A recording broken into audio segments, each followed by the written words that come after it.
to prevent the potentially deadly West Nile virus from spreading. Tonight, only on 4, we're learning there may be another possible case of the West Nile virus right here in South Florida. CBS 4's Ileana Varela is live in the Redlands with the latest development. Ileana. Yeah, the Department of Agriculture tells CBS 4 it has confirmed a case of West Nile virus, a dead horse in Duval County, but also that it is investigating 3 other possible cases of West Nile, including one right here in South Florida. And I have learned that it involves a horse from this area whose veterinarian became suspicious when the horse came down with symptoms of West Nile. That horse, I'm told, has been transported to Gainesville for treatment and/or lab tests. In the meantime, officials are urging horse owners to vaccinate their animals, and mosquito control is out on a search and destroy mission. I'm an inspector of Miami-Dade Public Works. Mosquito control, is it okay if I do an inspection in your backyard? Yeah. A mosquito control worker asks a homeowner permission to inspect her yard.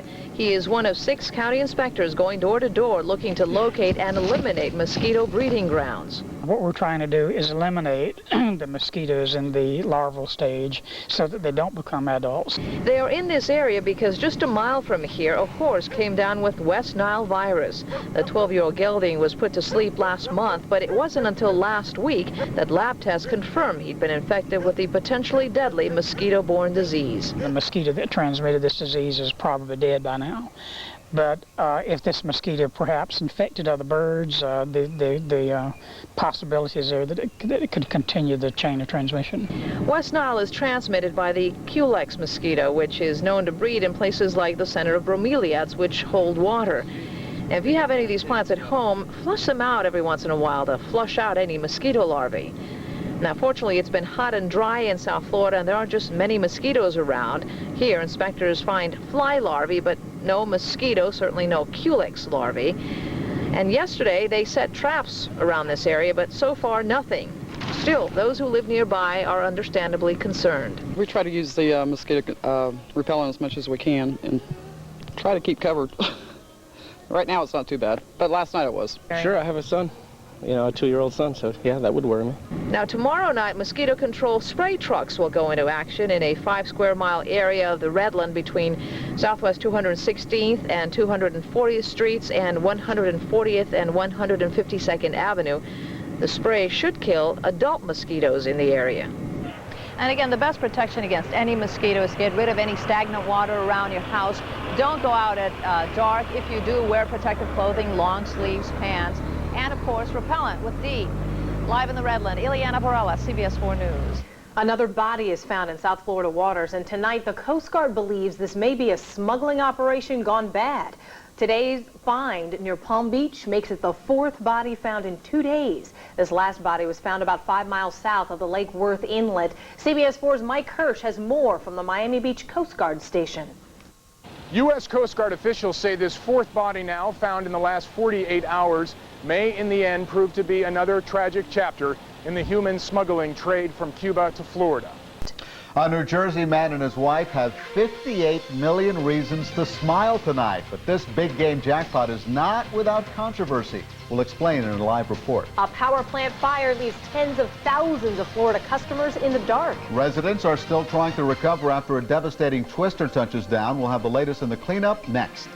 I'm meteorologist Bob Soper, CBS 4 Weather Control. It's hot down here, very little going on, but when you go to Central Florida on real-time radar, they have a mess. There's a tornado warning in Osceola County, and it is right up there in the middle of the state. We're going to take a look at it and tell you what's going on in our weather in just a few minutes. Hi, this is Brenda K. Starr. Do you remember me? I still believe someday, you and me. Don't go away, because I'll be back on Jay's Escapade right here on CBS 4.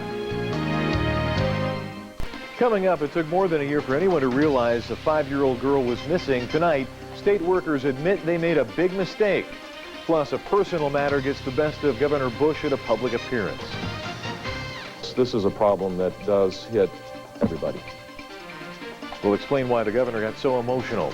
CBS 4 News has new details about what the suspects were doing before the alleged kidnap and murder of a South Florida teenager. It's a story you'll see only on 4. And CBS 4 cameras visit your favorite restaurant kitchens. We'll show you the inspection checklist, and tell you why restaurant operators don't want you to know what's going on behind closed doors. Join Al Sunshine for tonight's Kitchen Confidential.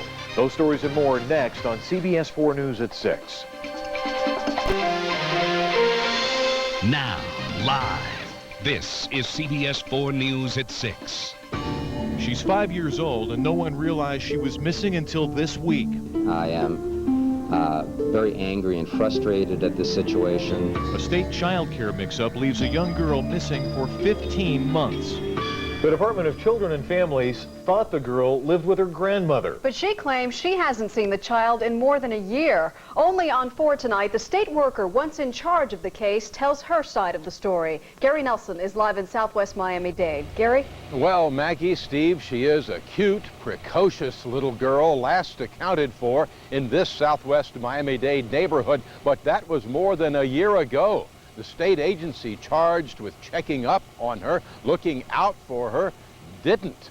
And now she's nowhere to be found.